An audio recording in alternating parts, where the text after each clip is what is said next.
Sanjay. That was a brilliant walkthrough through the book, and we all got a sense of what the book has. And as you can probably see from the way it's put together, it's very thoughtful, and there's something quite symbolic about the way you open the book and the postcards that are in there and the fold-out images. So I wanted to start by saying that it has been a pleasure and a privilege to see this book and to have it, and I would encourage you to get copies of it if you can, and to congratulate Sanjay on this book. Secondly, I would like for us to imagine that there were 9 other people in this room who are the 9 photographers, and and they can't be here, as we know. There's a whole set of reasons we couldn't even get Skype connected, but Sanjay's work and this is a memorialization of the resilience and their engagement with their surroundings. The word witness, this book is called Witness, and I know some of you know about Kashmir, but others would like to know more, and since some of you are my students, I know that. So Agha Shahid Ali, who was a Kashmiri American poet, he has his work on his writings, so The Beloved Witness has this beautiful line about the thing about history getting in the way of memory, and if you look at Kashmir and you look at the different kinds of Kashmiri lives, both inside and outside Kashmir, and we are a very small part of that, there is that whole question of history and memory. And to those of you who haven't been to Kashmir, I would like to just say, Sanjay used the word crackdown. And to people here, we would not, it's not something we are familiar with, but words like crackdowns, militants, bunkers, surrendered militants, curfews, shootouts, are just part and parcel of the vocabulary of people, including an entire generation that has only grown up seeing pretty much that. So this is, so we are here in this room and we are sitting here, but to think that when we go out, there would be guns, there would be soldiers at every corner, we could at any time be interrupted by anything, that is the kind of thing you have to imagine when you imagine, what Kashmiris, and these people have been living with.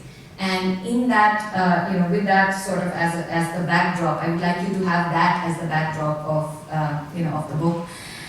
So 2 of the things that this book does is, one, I think that, as Sanjay explains in his introduction, it's a witnessing, it's a memorialization, it's finding that space in the public memory to make sure that these things are not forgotten. So that's one important thing that it does. And secondly, it also looks at the entire role of photography and photojournalism as an art form in Kashmir. So as something that is growing, and as Sanjay said, one of the only art forms that is actually steadily growing. So I would like to maybe pose some questions to Sanjay as a way of beginning the conversation. And the first one, I would just say, why, we've talked about this earlier, but why a book rather than an exhibition, and why the focus on photography as opposed to any other kind of art form? So, as with anything that one ends up doing, it begins with a personal fascination. And in 2003, when I first began thinking of doing a film in Kashmir, I was having a great deal of difficulty getting people to talk about what life was like in the 90s, which is the period of tremendous violence. Especially when you want them to talk to camera, it was almost impossible. And because people were very hesitant to speak up. It was not simply fear, but it was also kind of an inability to come to terms with the experience that many people had been through in the 90s. And I started looking at the work of photographers, and I was very struck by what I saw, because the work of photojournalists normally appears in very fragmentary ways in the media. You see a picture, you see a great picture, and you say, wow, what a nice picture, and then you forget about it. And then, maybe a month later you see another picture, and so it was a kind of flow which never got taken seriously, and I always sort of fantasized that how wonderful it would be to kind of stem the flow a little bit, to pick some pictures and put them together and say, what does this mean? And so, in a sense, the idea was in my head for a long time. And for some obscure reason, which I'm not fully able to articulate or theorize as yet, I wanted it to be a book. I did not want it to be an exhibition, at least initially. One day it might be, but right now, I said it's first got to be a book. It doesn't have to be some interactive website, although it could very easily be that. And not to put a sort of a hierarchy of value to it, but I think that there's something about the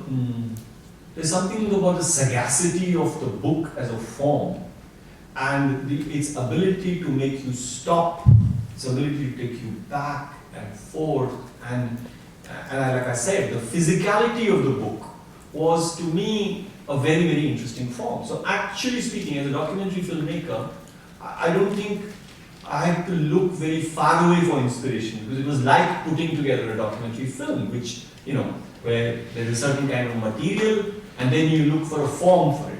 Except that in a film it's like, it's a whatever, one-dimensional experience, but in a book you can make it.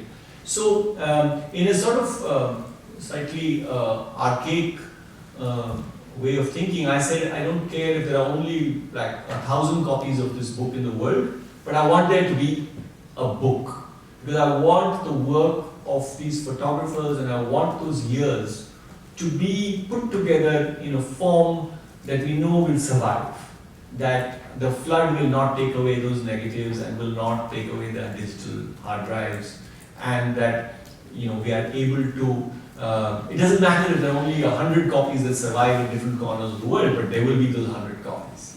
Many of these people don't have many more than the pictures that I put in the book, because they've lost them. Photographers, photojournalists don't store their work. So yes, it was a combination of wanting to sort of slow down the flow of images, of presenting them in a form that would make them meaningful, and also to preserve in an old-fashioned sort of way, in print with ink and can we up the lights a little bit? It's a bit gloomy out here. It's for I think the book actually begins with a quote about what is not remembered. It's a quote from John Berger: "What is remembered has been saved from nothingness. What is forgotten has been abandoned." So, one of the interesting things, and you got glimpses of it when Sanjay showed you extracts from their own, text or from conversations. It's that the text is almost as interesting as the pictures, because it's not just about a pictorial journey. It's also about how these people came to the camera. How did they came to be the people who would pick up this camera and decide that that's what they wanted to do? And in some cases, it was, reading from this, in some cases it was literally a thing that having you go through an episode where you almost, you have like a second birthday because you almost died. And you think, well, if I had a camera and if I could have documented some of that, maybe that's some sort of a guarantee against that not happening so blatantly to me. If you're harassed in a street and you're beaten up, you just think, if I had a camera. So in some cases it was that, and I found that quite interesting in terms of how the people got to the cameras. And at other times, the camera seemed to be almost, I think it's Shaukat Nanda who says that it's not the extract we saw, but it's this point where he has a boy die in his arms, and at this, during this protest, and he says, I wanted to scream, I wanted to throw stones, but I had this burden of photography around my neck. I had this, this thing of being a photographer in that situation. So I just wondered if you could reflect a little bit about, the visibility and the involvement of a person with a camera in a situation like that. Because in some cases, there's people who said, well, up until after 2008 especially, we decided that we couldn't, most of us didn't want to be on, facing the police, because you could be hit by these pellets. You heard the word pellets. They're metal pellets shot nowhere, with which protesters are shot.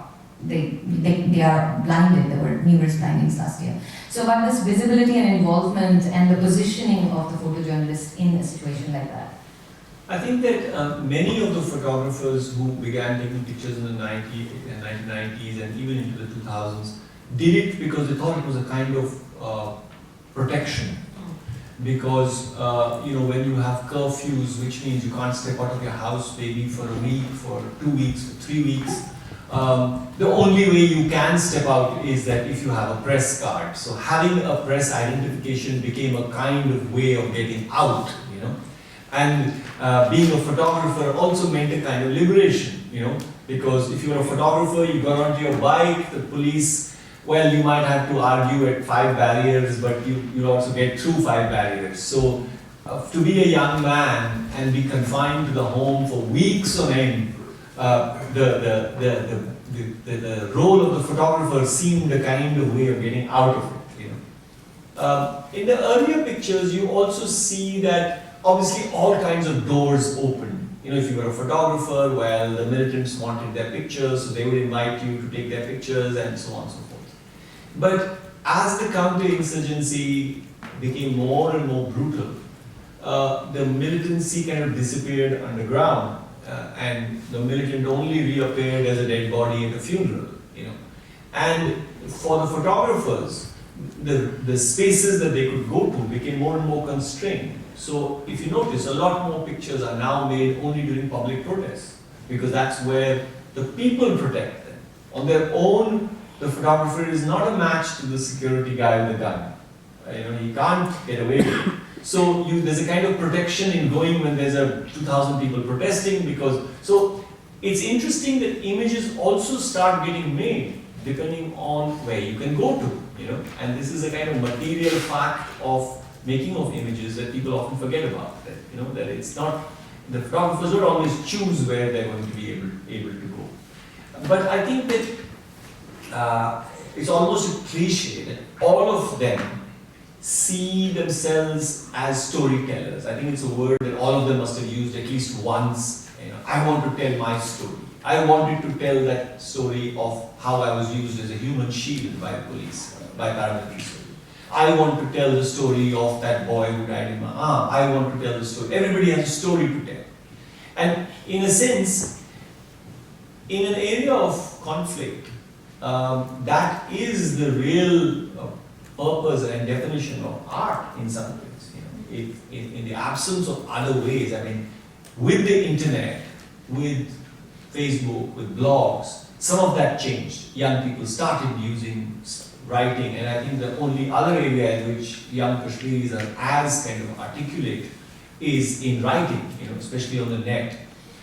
People write very well, they write very confidently, they write very fearlessly. So I think that self-expression, which is not, I'm just trying to think, and this is not an area that I know a lot about, but I don't think conventionally photojournalists don't think of photojournalism as a way of their telling their stories. They want to tell other people's stories. But in Kashmir, almost all the photographers, first and foremost, see it as their story. I have to tell the story of my people. That's why I'm taking that risk. That's why I'm going into that slightly dicey place, because not because they're only heroic, but it's just there's a kind of urgency to it that the story must get through. This telling of stories, I found the different photographers' view of what they were doing become really interesting when we get to the last photographer, Azan Shah, who's 20 or 19. So because he's quite clear, he doesn't want to be a photojournalist who just supplies these images, and he has a very particular and rather, if one thinks of an artist as a phenomenologist of the peripherals, he has this way of going to a scene and then looking at what might be missed otherwise, rather than what is just central.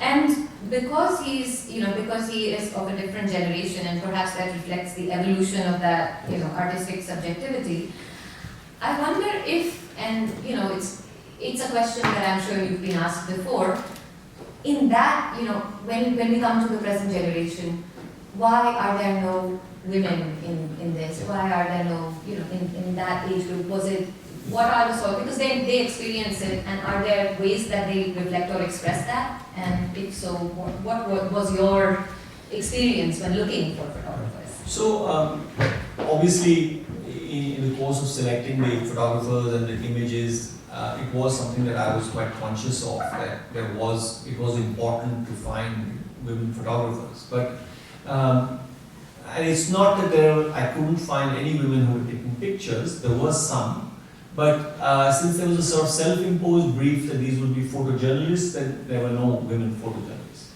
And this question actually came up in a very interesting way when we released the book in Delhi recently, which was on the 15th of February. And somebody asked this question in the audience, and it was very interesting because there were 8 of the photographers were on stage, and all of them were men.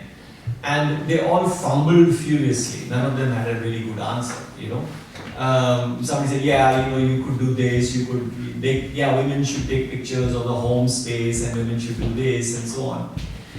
So there wasn't really a satisfactory resolution to that question. But the next day on Facebook, I began to read some very, very interesting comments by young Kashmiri women. You know, one of them wrote and said that, you know, how can you even begin to ask about women coming out on the street as photojournalists in a place where violence and sexual violence is such an important part of what goes on in the street, you know?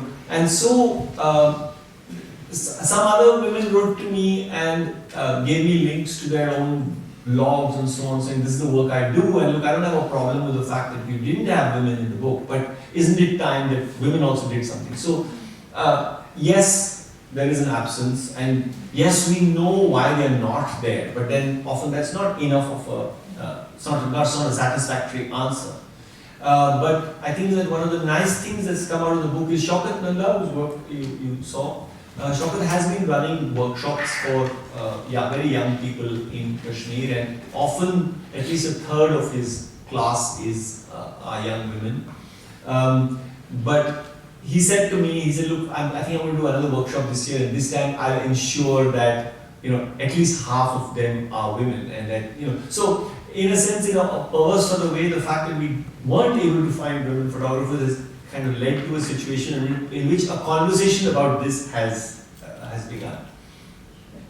The other question is something you refer to in the introduction, and you use the word inexplicably, and you refer to how, you know, there aren't enough images of the exodus of Kashmiri Pandits, and, you know, you and I especially, in the way we would be seen, it's a question that we must address, is if you could expand a little bit more on, you know, on the absence of those images. We have, yes, you know, some of the images of the massacre and the killing of the Justice Sanju, but what were the obstacles to there not being images of the So for those who don't know the contours of what happened in Kashmir, one of the, especially in the Indian context, one of the very important I don't know how to describe it, a very sort of almost tectonic break in the life of Kashmir was that in the early 90s, the Kashmiri Pandits, who are a minority of Hindus, actually left Kashmir out of fear, out of panic, all kinds of complicated reasons. We don't want to get into the detail of it. And they're a very tiny minority, less than 5%. But they had a rather inordinate influence in Kashmiri society.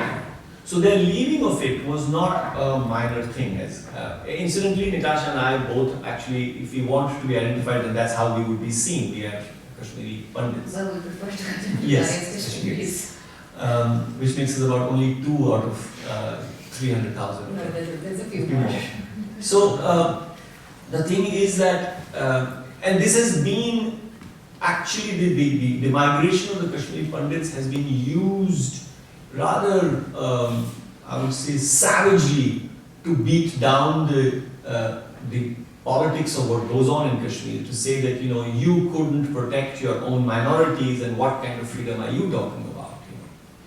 And in Indian politics, it remains a very, very important thing. If you open the Indian magazines and newspapers, or you Google them, I don't think there's a week that goes past, or even now, 30 years later, that there will not be a mention of the migration of Kashmiri Pandits and how terrible it was. was, which it was terrible, and it has affected life in Kashmir in very important ways.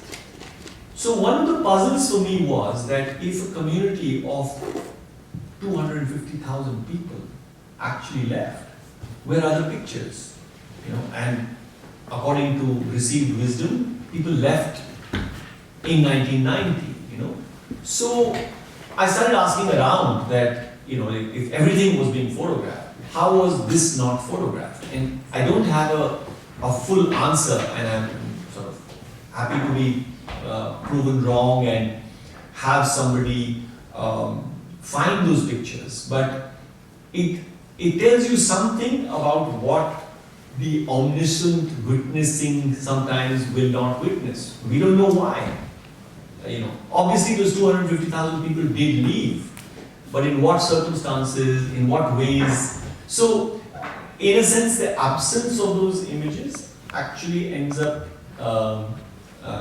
raising more important questions than their presence would have actually fulfilled. Hence your use of the word inexplicable, which is why I asked about it. Two other things, if I may query about the images. I felt that at various places, I don't know if this was a conscious choice, but the images indicated also a vulnerability of the occupation. As much as its brutality, there was also, when you look at the police and you look at the ways in which all of that. So I wondered whether that was more the choice of images, or whether that was something that the photographers had chosen themselves to tell that story of how the occupation is vulnerable too.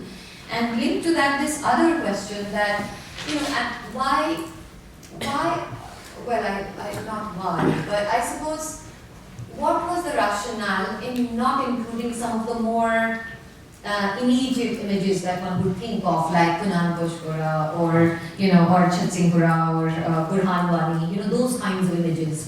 Why don't we see them directly? Was there? I'm sure that was, there was a thinking behind that. So I just want to know more.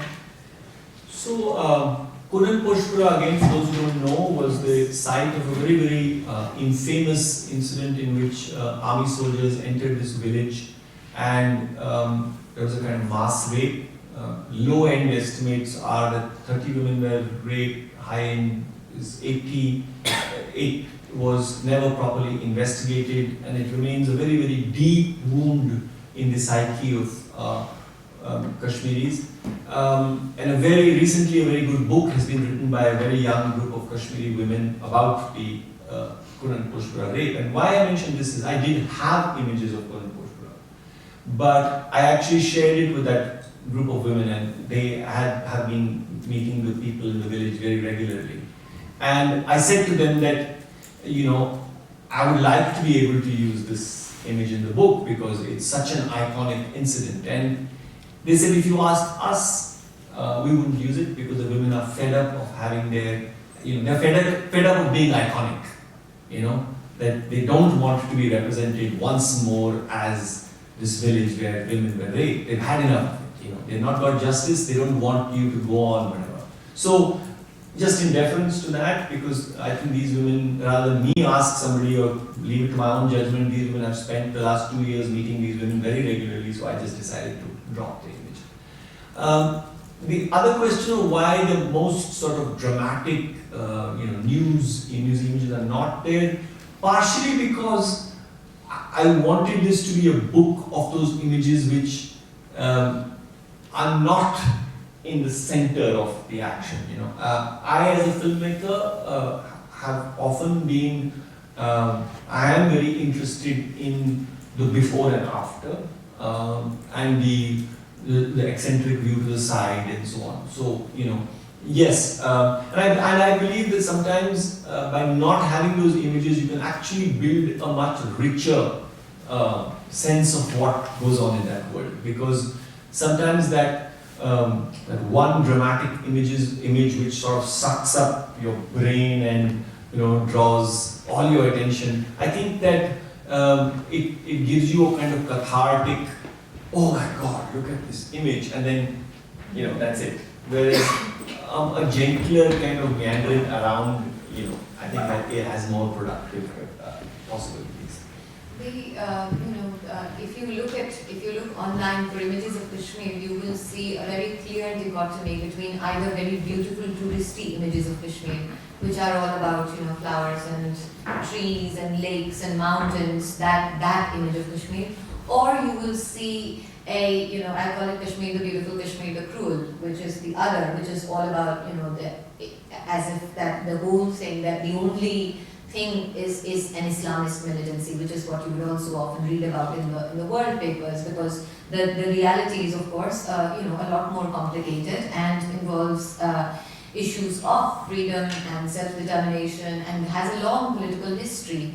And I think this book weaves between the different images from often interesting unconventional perspectives, and that I think is an important part of challenging that exoticization, that that people who live in that place don't experience it as this exotic elsewhere. Last year there was this book on the Lake District here in England, which was about representing the Lake District as a working landscape. So when people come and they go to the Lake District and it's like, oh, so beautiful, but for people who are farmers there and struggling, it's a working landscape. So in that sense, I think that challenging that exoticization was really interesting. So because you referred to... can I add something which might be interesting? It's also very interesting that a lot of, I've been now going to Srinagar regularly from 2003, a lot of young Kashmiris also had a lot of guilt about the pleasures of the beautiful Kashmir. I have friends who had not visited the Mughal gardens ever. It was just something they did not do. They went, in their early 20s for the first time, saying that, through the troubles, it just seemed wrong when so much was going wrong. What the hell? Why are you going to go to some beautiful garden? So there has been actually a very complicated relationship with the abundant beauty and the gorgeousness of the Kashmiri landscape that it has troubled people that maybe we have to stop looking at it. And so even in the narratives, most of them always speak very dismissively of, I didn't want to shoot that, pretty stuff, the lakes, mountains. It's almost like perverse. You almost shut your eyes to the beauty because it seems almost obscene to be exulting in the beauty when life around you is, going to shreds. So sorry. It is the world's most, heaviest militarized zone, and the militarization of the landscape is very obvious to anybody who visits Srinagar or Kashmir Valley. So because we were talking about Pashmara, so on Friday actually we had an event here, and previously we've had SR, and SR Batul is one of the authors of that book on Pashmara. And so we've, and one of the questions that came up was about this: do Kashmiris have solidarity with other struggles like Palestine or Tibet? And I actually referred to this image in your book from from '86, I think, where there's a rally in Srinagar in solidarity for Palestine. And I just wanted you to maybe say a little bit more about these solidarities, what's your... So it's a very interesting image, and it's there just exactly for that reason. And I know that many Indians who pick up that book, often more than the other dramatic images in the book, they are very struck by that first image, because you have actually 5 or 6 of people who later became very important figures in the armed resistance. Very smartly turned out in leather jackets and berets, and very kind of continental in the way they appear. And they're actually there in support for Palestine. And I think, like many such sort of liberation movements, they began in a place of quite, sort of, how should I say, very expansive notions of what politics is. But when you get beaten down, you tend to become more narrow in your outlook, and you tend to draw sustenance from very limited sources. So I think that that image is there in the book only to trigger this thought, which is not to say, even today, I think that there's hardly anything that happens in Palestine which is not reflected at least in a protest or two in Kashmir. And I think that young Kashmiris may not know much about what's happening in many parts of the world, but they certainly do follow what's happening in Palestine. So there is that. But yeah. No, Gaza over a bridge. Yes. And actually, I find that increasing with the young people. You know, I think that image is also interesting because it shows the narrowing of the spectrum. And Yes. were it not for this excessive force, Yes. all the other violent things, the interference with elections, that perhaps that the broad, expansive scope of what the Kashmiris were Yes. fighting for and struggling for would not have gone to, through this funnel of what the 90s led people to. And I want to add an interesting detail. I refer to this anthology that I had edited in 2011, which is called Until My Freedom Has Come. And the subtitle of the book is The New Intifada in Kashmir. And Nitasha also has a piece in that book. You cannot imagine how upset Indians were with that subtitle. They didn't have any problem with the title of the book. But the fact that you dared to make a connection between what was happening in Kashmir with Palestine and say, how dare you, it's like, that's a real cause. And particularly the Indian left, who are very, very supportive of the Palestinian movement. So last year in 2016, we had this utterly fascinating period of 4 months when Kashmir was being clobbered by the pellet guns and everything. And the Indian leftists were having rallies for Palestine. But there was not a word out of them about Kashmir. So on Facebook, in the worst period, I'm seeing these guys posting these long tirades about what is going on in Palestine, and you want to say, but have you noticed what's happening in a corner of what is your country? So I think that, and then I do remember that subtitle was put there as a provocation, and it worked even today. I mean, detractors will say, oh, that fellow who thinks this is the Intifada. And it's like, how dare you muddle these two things together? Kashmir in the Indian imagination has this peculiar place, which is claimed as an integral, and yet the idea of democracy, human rights, all of that has very little meaning in a place where you have emergency powers such as what's called the Armed Forces Special Powers Act, which has been in place for over 2.5 decades, which means that there cannot be any prosecutions of armed forces for any excesses. And this is just one tiny detail of that entire situation. So for a generation who's just grown up with that, it is to inherit all of that as your lived memory. And the idea of freedom, Sanjay mentioned, Azadi is the word for freedom. So in Kashmir, you would hear people say, "Hum kya chahte hain Azadi," which is what do we want? We want freedom. And and if in India, if there are people who are charged with sedition and labeled anti-nationalists if they even talk about Kashmir or its freedom. So the discourse is just that dissociated and unable to deal with that reality. Should we go to the questions now and then maybe come back to the conversation later? Okay. So this is your chance to ask questions, to give us your thoughts, your reflections, comments, points of view. Yes. Thank you very much for the presentation. I think it's a great book and the photographed art is amazing. I just have a question about the last photographer, Azan Shah. Yeah. Because most of the pictures are taken from inside, like certain places. Are the people who are being photographed know that they've been photographed? So,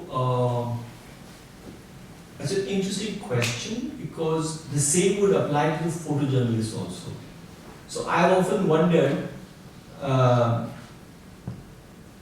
I say this because I'm a documentary filmmaker, so we do the same. So if I go to shoot a public protest, it's okay. I'm not asking anybody what's going on, So I think your question is a hell of a question because I don't know, I don't have a straightforward answer to that. And I don't think Azan would have a straightforward answer to that. So ultimately, what does it boil down to? That absurd thing that I have to be put against a kind of standard ethical practice. that that man walking does not know I'm just shooting from my hip, which someone like Azan will often do. He won't even pick the camera up. He'll just sit there and keep clicking till he gets an image that he thinks is interesting.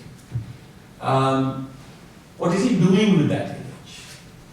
For example, if I was making a film for a television channel in Britain, I would have to take permission, I would have to get them to sign a piece of paper, I would get them to pay for it. Does that make it more ethical? I don't believe so. I would, as a matter of principle, never get a consent form signed. Simply because you sign a consent form, I mean, if I talk to you for 1 hour, and what are you going to do with that material? You have no editorial control. So, you understand what I'm trying to say? That it's a very complicated, the idea of consent is actually a very complicated thing. And I think that the question must be asked. But I think that question must be debated and not legislated, in some sort of way. That is it the same thing? You see, if I enter a house where there's a funeral going on, as how often happens with these photographers, women are in grief. I'm crying over my brother's death. Is it ethical for me to take a picture at that moment? Because there's no time to ask. Now, you would have very, very conflicting points of view, and some of them are cultural. Some of the photographers have told me they worked in Afghanistan, and in Afghanistan they can't get near a funeral. Whereas in Kashmir, people will allow you to come into the house even before the burial. And not that they're going to encourage you, but they're not to stop you, because they think it's important for you to witness what you've seen. Javed Dar is a beautiful story of 2016 which I've written about, where they got a call, there had been a protest on the outskirts of Srinagar, and the police had fired at these young boys, and it's in Harvan, which is, it's abuts a forest. So one boy had disappeared, and everybody was up in arms saying that you killed him, and the police said no, he's run into the forest. And next day his body was found, and the police said, oh, the bears got him. But when the body was recovered, it was full of pellets, So he describes how they started getting calls from the family saying, come and take the picture. And literally the funeral was held up for 1.5 hours while the photographers came, photojournalists. It was not a forensic photograph that they wanted photojournalists there. So I think that this whole territory is a devilishly complicated one. But the one thing I'm sure about is that law and legality in the ways that we know it, because the law and legality only protects the powerful. It only protects a filmmaker who's making a film for Channel 4 and has a budget to pay you 5,000 rupees to give me an interview. I once shot a film in England in 1990 with young British Asians who were trying to make it in the arts. And I worked with a women's theatre group, and they said to me that we are all union members, and we can't work for free. You have to sign something, but you just give us £1 each. So I actually gave each of those women £1 and they signed a sheet of paper, because that was their union rules. So I'm very complicated in my response to that, this question about what is, it should be talked about. Every film that we see, this question must be raised, it must be debated, we must pillory a filmmaker who does it badly, we must, but we mustn't legislate it, because these are not things like marriage, it can't be raised. I think I was just looking through Azan's write-up, and he says, I don't say much or I pretend to be a tourist, I even let people think I'm a foreigner, and I try to avoid confrontation. And he's talking about how that it's hard to explain when he's photographing people or photographing streets, and this is in the downtown, for example, the inner heart of the city, people, place, inhabited, very much, houses. So he says that, it's, people just say, why are you taking pictures of us? We're just regular people, we take pictures of the mountains or something. So he's talking about how getting close to people requires that patience, and ideally, from what I'm reading, ideally he would have liked to be invisible so that he could just do that. But I think that it's also a personal thing that, that every person taking pictures decides for themselves. So, I was just trying to reflect, like when I have because I have often wandered cities taking pictures, with the camera, and sometimes done that for long periods of time, or even recently in Srinagar. And I'm just thinking, there isn't a hard and fast way in which you can explore, you can sort of enact that personal ethics. Because if it is somebody you feel that you don't want to objectify somebody. So if you're taking a picture of someone wherever possible, and if it is possible, you would ask them if it's okay. If you think that that's just a picture of a person sitting somewhere, and perhaps you could also go and then show them that picture, which makes them feel that they know what the image is. At other times, say if it's a protest or something and people are distances, or the figure is a receding one, then because that person is not really identified so much and is not, you're not really sort of identifying them in the picture, then I think people would say maybe that's okay, because you also don't want to run after somebody who's in a situation where they're not identified, because by the time you get to speak to them, they've probably gone somewhere else or the whole scene is gone.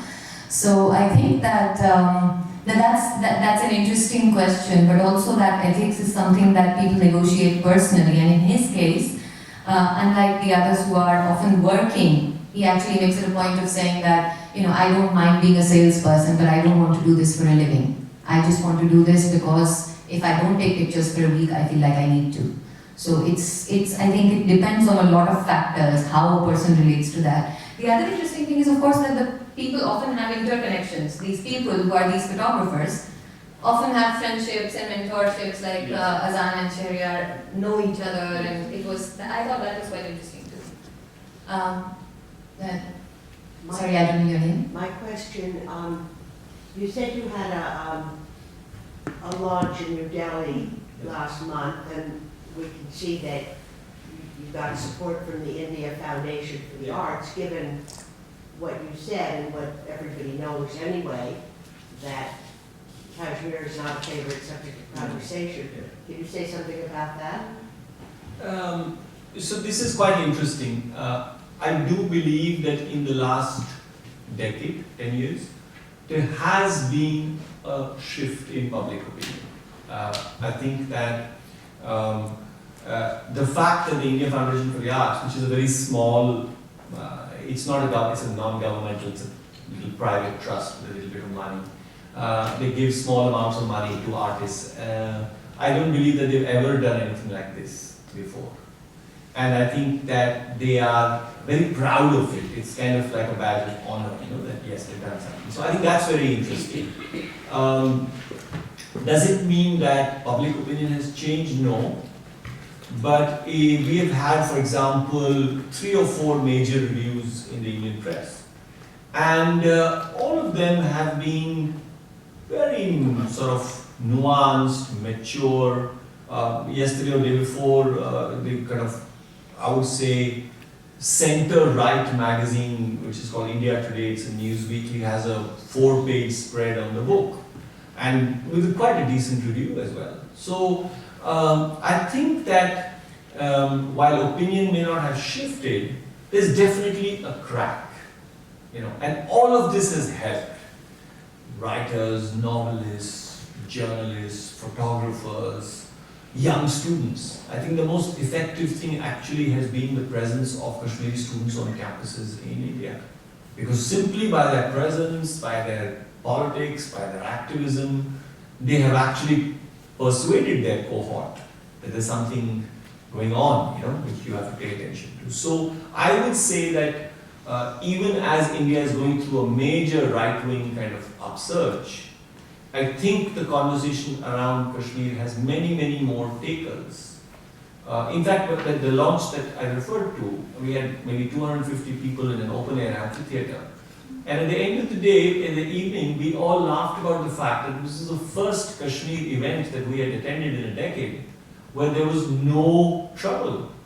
Nobody asked like an awkward question. Where was that? In the India Habitat Center, which is in the heart of Delhi. It's a kind of public space and it was open, So we took some pleasure out of it, that it means that something is shifting. It's not a big deal, but it's shifting. May I just ask a follow-up on that? So, do you think that it's just the fact that the discourse on Kashmir is shifting, which would be an optimistic, hopeful thing that we would all like? Or is it, do you think, the fact that these are personal stories and it's about an art form, and the fact that these are photographs somehow circumvents the kinds of things that they would come and protest because they don't want politics, and maybe that is, maybe that is a testament to the way in which that politics can be conveyed through art, bypassing some of that outright. See, I think the kind of outrage that Kashmir attracts is irrespective of the provocation offered. It does not have anything to do with the content of what you're saying. I mean, it's just that how dare you talk about Kashmir? It's that crude, actually. So I don't think that people who have to protest are not going to wait to open the book and say, so what is the form and what are the modalities? They're just going to be upset because you put images of Kashmir together and it's not a tourist catalog, So I think that, because the notion of who raises his or her voice, according to me, because I've had some experience with this with my own film, that the trouble always comes from people who do it as a career option. It's like something that they do, they create trouble. There's no such thing as people being upset. I don't buy that. I think that people are upset, but they don't want to stop you from showing your film or stop you from putting your book out. I think that happens from vested. Organized, Yes. sort of right-wing institution. Thanks, Sanjay. One is connected to the first question. Is specifically, I was looking at Shaukat Nanda's picture where he photographed those, boys, they were running away. I'm just wondering to what extent, for instance, we do know that police goes after the so-called stone cutters after years to find out what troublemakers. I'm just wondering about the safety issue related. So that's a very interesting story. The reference here is to Shaukat Nanda's series of portraits of the young boys who were on the run in Baramulla. Now, he obviously spoke to them and told them this is what I want to do, and he took the pictures. And interestingly, those pictures were carried in the Washington Post. They have a very nice photo thing online. And in some twisted sort of way, it became a protection for the boys. And one of the boys, his pictures in the book, he got hit by a bullet. And the bullet was extracted, and for a long time he used to wear it around his neck. And he actually gifted it to Shaukat, which was like one of the most precious things he had. And he told me recently that some of the boys, as they follow the fortunes of these images in the book or whatever, they actually follow him on Twitter. And so he gets likes from those boys. So it's a weird thing, you would imagine that it's jeopardizing them. But sometimes a certain kind of visibility also gives you a kind of protection. Because these are the boys who are in the Washington Post. If they disappear, there could be a noise about it. They're not anonymous anymore. So the loss of anonymity is actually a welcome thing rather than a negative thing. Sorry. I was just going to say that the fact that the photographers themselves are Kashmiris, I think is a testament to the fact that they would not act in bad faith, and in Shaukat's, for example, right, that is his approach, and he talks about, how one has to be concerned, one has to be humanistic, and I think that maybe somebody who comes from the outside may not have that understanding of that reality, but because they themselves are Kashmiri, I think that makes a difference too. Okay. And second, not connected, one of them talked about how since 2013 becomes more dangerous because of pellets and use of different forms of violence by the state, and therefore they are more careful on being on the side of protesters. I'm just wondering, I haven't read the book, is to what extent, in your experience, let's say, document the occupier, the oppressors, rather than documenting the resistance, let's put it this way, and have, in a sense, if you're on the side of the police, because you fear that the cops would basically spray bullets on you or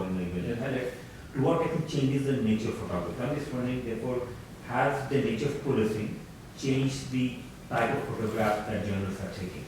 So, one thing is that the journalists are under severe threat from the police. Many of them have been very badly beaten up.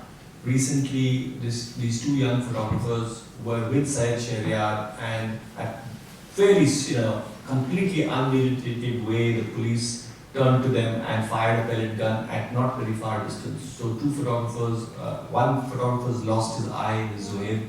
The other guy was very badly injured. So there is tremendous tension between the paramilitary forces on the ground and the photographers. Including, for example, at the in the summer of 2016, where loads of people were blinded and people started arriving in the hospitals, and obviously that's where the photographers went. And those images became viral. I mean, for want of a better barometer of how far word is spread, the New York Times carried a front page picture, they carried a story on the blinding. So next you know, photographers get beaten up in the hospital wards by people who are pretending to be relatives of the families, but are actually plainclothes policemen. So they would enter the wards and say, who are you? And you're exploiting this agony and so on, and whatever. So actually, the space, like I mentioned, Divish, that if in the 90s you could actually go and locate a militant group and take pictures of them posing for the camera and come back, today photographers really have to be very careful about where they can go. For example, I've written about it in the book. It's a situation in which photojournalists can never go alone. No photojournalist. I mean, normally what would be a photographer's instinct? That you go on your own, if you go with a bunch of guys, then you peel off and you do your own thing. But if you're a photographer in Kashmir, you cannot afford to do that, because once you're alone, you'll get picked up. So it's only because they go in a bunch, and then if the cops try to mess with one guy, then everybody sets up a big noise, and so it's a very, very regular. They're under assault all the time, and they're also under assault by the people sometimes, because people are angry, and the photographers are often the first people who come in the line of fire. So this business of getting slapped and beaten up, it's almost runs like a comic riff through the book, and they all say, well, if you haven't been beaten up, you're not a Kashmiri photographer, and you're being beaten up by both, the cops as well as the people. That's a true test, otherwise you haven't quite made the cut. Thank you for your presentation. I just wanted to know, Kashmir has been for a long time the country with the state.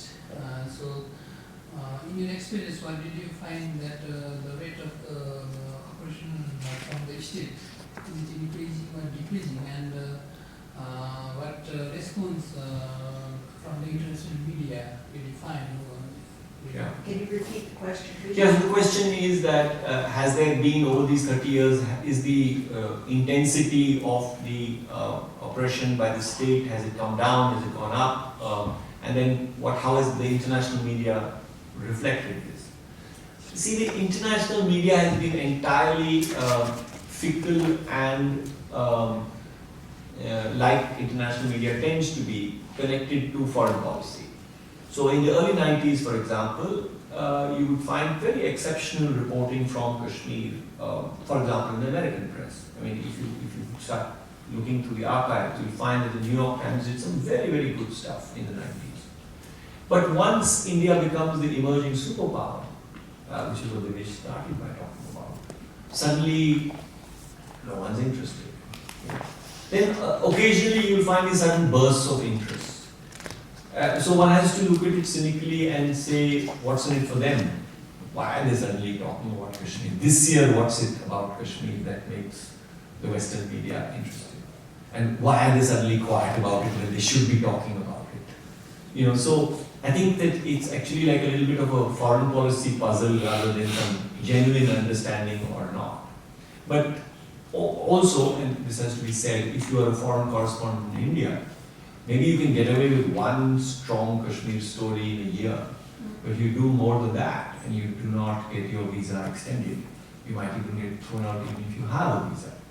So, it's totally very fragile. So there is happiness sometimes when stories make it, like I said. Front page story, lots of pellet landings, pictures, story, great story, wonderful. But you can't expect that they're going to follow that story. There may not be another story on Kashmir for the next year. Not because something important is not happening, but because they've exhausted their quota for a year. And you have to face it, the world is a very terrible place. terrible things are happening all the time, and the barometer always is not the ethical or moral, how should I say, the weight of what you are arguing for, but like, did 10,000 people die in this last attack, or did 5,000 die, or, you know. So it's a marketplace of extreme grief and extreme bloodshed. So if only 120 people were killed in over a summer, it's a blip in the global economy of sorrow and death. About the intensity of the oppression, I don't believe that it has changed. It goes up and down as the people protests on the streets build up, and so does the whatever. So I mean, this 2016 in some senses was, you know, there's always this but then 2011 was like that, and 2010 was like that, and 2008 was like, you know, like that. Each time you outdo the previous stuff. Recent government, after the recent emergency, new government in India, what's the Well, let's just say this, that if traditionally the Indian government has dealt with Kashmir through hypocrisy, now it's dealing with it with neglect, which is even worse. And I think that currently in this present dispensation, any kind of solution or even a reduction in the level of suffering of the people is not currently in the interests of the government of India. It's in fact quite the opposite, that keeping it alive might well be, because, you know, Kashmir is an issue of great nationalistic, it unites the country in absurd ways which I have never been able to fathom how it works. So yeah, it's, I'm not very hopeful that this period will be at all good for Kashmir. Just to say that in terms of the international media, it's as Sanjay said, it is about, you know, this global economy of sorrow, and as we all realize, it's also about where that sorrow is happening.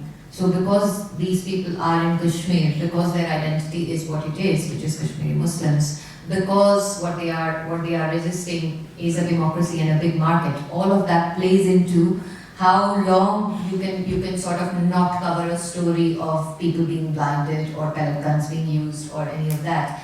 And then there comes a point, of course, at which it becomes impossible not to cover a story, right? Because there are all these young people blinded, there are people who are dying, ambulances being attacked. And then when the world media does start to cover the story, as it did towards the autumn of 2016, very soon you find that the framing of what's happening is dynamic and changes. So in the context of last year's uprising, when the world started to get more interested, world media, that was the point at which there was an Uri attack, which is on the border between India and Pakistan, and the entire discourse shifted from the blindings and the use of pellet guns and the uprising to, India, Pakistan, possible border skirmishes, will there be another war, what about the nuclear powers?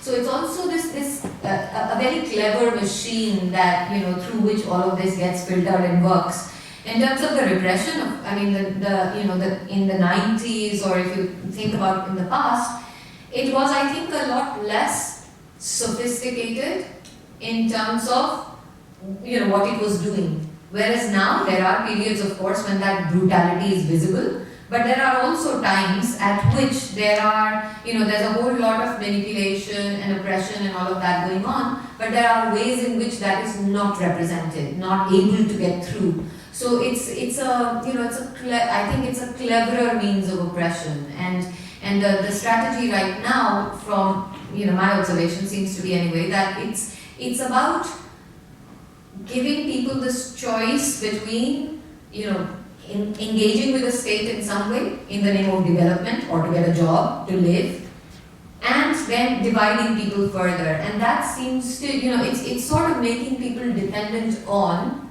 for their economic opportunities, on some sort of engagement with the state, while at the same time dissipating, solidarities and leadership. So it's not quite just neglect, I would say. It's polarization, and it's that alienation being being enacted in very specific ways to disrupt the solidarity that Kashmiris have. And of course, these uprisings, as you said, these cycles of uprisings every few years. Who dies? The Kashmiris do. It's the people there who are dying. So, and it's almost reached to the world media.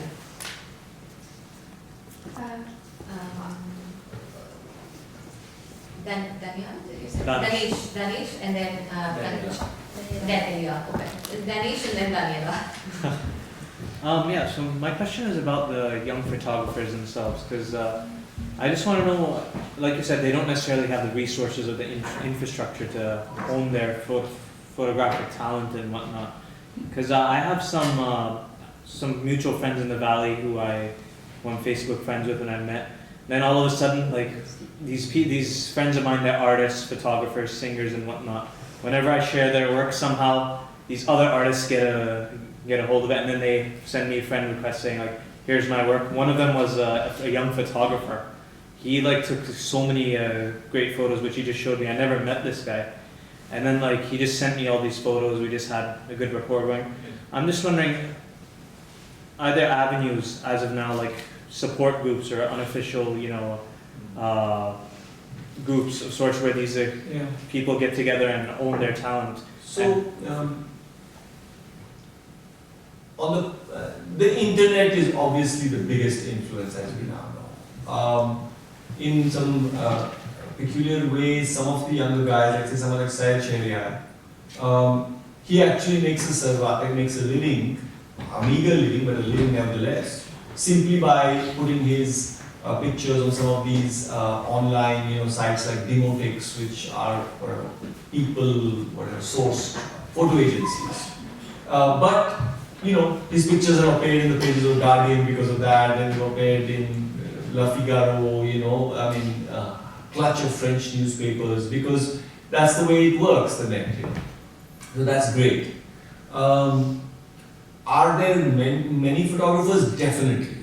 I mean, I follow them on Instagram, and there are some amazing young people. But sadly, it's not as if there's a big cohort and there's a kind of, there isn't.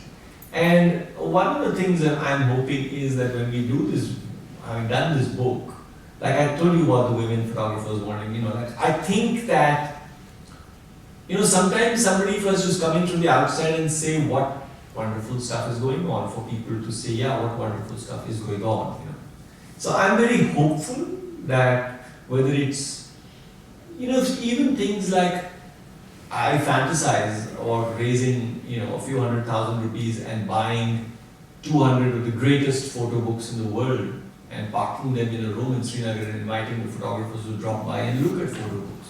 Because seeing pictures on the net is a very different experience from sitting with the work of Cartier-Bresson, for example, and leafing through the book, So there are some of the universities do teach media in a very sort of rudimentary way. Some of these photographers actually teach there.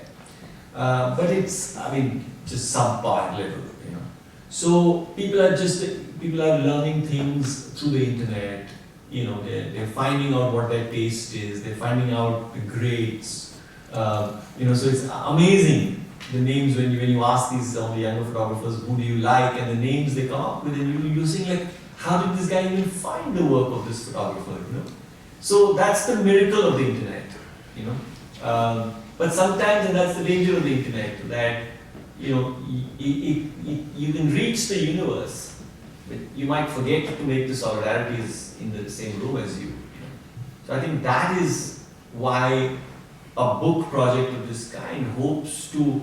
I've said this in the introduction, saying that this is it's a flag, it's a marker in the ground. We just put something down and said, okay, around this maybe we can do something. I don't want to do it. That's not what I want to spend the rest of my life doing. But I think the photographers might do something. And the younger generation are fantastic. They're really very, they're not at all self-centered. They do have a sense of community, and that's really, really good. Thank you. Yes, are you planning to have a presentation of this book also in Srinagar, in Kashmir, somehow? Yes. Yes. Listening from what you're saying, Yes. it must be very difficult. Yeah, so in my experience, if you want to do something in Kashmir, it helps to do, kind of, as I say, gingerly go around to create some awareness about the book, which is what we've tried to do. That's one of the reasons why I'm doing these. So that by the time you actually get to Srinagar, even if anybody wants to stop you, then they have to think twice about it because you've already got a certain visibility. So going straight off and doing the first thing in Srinagar would be a little foolish. So yes, in April, I'm actually very interested in doing sessions in the educational institution, and we kind of pick 4 places where we think we could do workshop, where we have faculty who we think might be interested in. But we also do a more public thing because, at least 8 of them live in Srinagar, the photographer. And where would be it? Like a movie theater or There are no public halls actually, and that's not an accident. There isn't a place where you can actually call 250 people and do an event like this, So it would have to be in a hotel where you hire a room. Very good chances that it will get cancelled at the last time, and the police will tell it happens all the time there. But the important thing is that you know that you will do it. So, you have several options open. It's really quite crazy actually. Even an innocent discussion around a book is not an innocent discussion around a book. It becomes very low. There isn't a cinema. Sorry? There isn't a cinema in Kashmir, and No, there's the ruins of a cinema, the Palladium Cinema, in the center in Lal Chowk, which is Lal Chowk literally translates into Red Square, which goes back to its leftist progressive roots, of what was happening in Kashmir. But yeah, there's a ruin of a cinema which is where this one of the security camps or whatever it is. So you have lots of soldiers. There are no places like that where people can gather. Somebody, you had a question, did you have your hand up? Could you talk a little bit more about the initial response you've had in Kashmir about the book? You mentioned it very briefly, but... So, as of now, very few people actually, there's very few copies have actually gone across. There is so little material about Kashmir that invariably this kind of thing is really received very well. So I'm not, that doesn't make me nervous at all. I know that because I have done work in the past, and I know that people have been very, very forthcoming and understood the value. Because in a sense, it is a position of privilege that someone like myself is coming from. I can pull off something like this because I live in Delhi. I can persuade the Prince Claus Fund and the India Foundation for the Arts to put in some money, and I can self-publish this book and therefore not have to deal with publishers and their sense of whatever. So I am under no illusion that what I have done is not a byproduct of the privilege that I have accumulated through 30 years of work. But then that's what privilege is there for. So having done that, it would be vain of me to say that people are going to love the book, but I know that it will. I just wanted to say one thing because I think we're close to wrapping up. The last part of the book is actually something I'm very proud of. It's what we call the yellow pages. It's sort of, for various reasons, it's also printed on very different paper. Every image in the book is actually listed chronologically, and it has very detailed captions. So it's not simply policeman injured in grenade attack, but it will tell you what date, who, where, what happened, and so on. And what we've also done is that there are certain words that recur through the book. And there's a list of 15 words that we made, which kind of, if you know the answers to these 15 words, then you might have understood something about Kashmir, So actually we have notes on those 15 words, and those words are highlighted through the book in all the captions. So What's an example of a word? So I'll tell you, disappeared is a word, elections is a word, militant is a word, paramilitary is a word, counterinsurgency is a word, crackdown is a word, Kashmiri Pandit is a word, JK, Jammu Kashmir Liberation Front is a word, Hizbul Mujahideen is a word. So it's just a set of 15 sort of keywords And in a sense, we hope that those can be read separately. That when you are done with the pictures, maybe 6 months later, you might turn to the text at the back and read it. Are there any other questions? Not, then we should, I think it's time to finish. So thank you very much to all of you for being here, and to Sanjay for this incredible book, and once again to acknowledge all the photographers whose work and stories are in it. I would just encourage you to just go and read and get to know more about Kashmir, and if possible someday even to see, because it isn't, as we know, it's not, it is surrounded by these mountains and it is beautiful, but it's also garlanded by barbed wires, and there are soldiers, and there are, mass graves and all of that. So it matters to know about these things, because, oppressions interconnect, and it is important to the understanding of, if you are familiar with India, it is important, but even if you are not, it is important for you to be familiar with Kashmir, whether you are an Indian or somebody based here. So thanks to all of you for. Can I just say one other thing, that we have a similar event at SOAS on Friday at 7 p.m. And so if you have friends who might be interested and couldn't make it for any reason, they should try and come. We'll have copies of the book, so if some people are not able to get copies today, then you can show up there and we'll have it. And And please continue to come to our events, because this is an important part of how we link the program with the events that we organize around it, our emerging powers program and our second post-program with IR. Dinesh would like to say something, I think. Before thanks, we have this event was organized by the Department of Politics and International Relations, but it was co-organized with University of Westminster, Kashmir Solidarity Society. I'd like to invite them because they have to say some few things. I don't know what they're going to say. Please.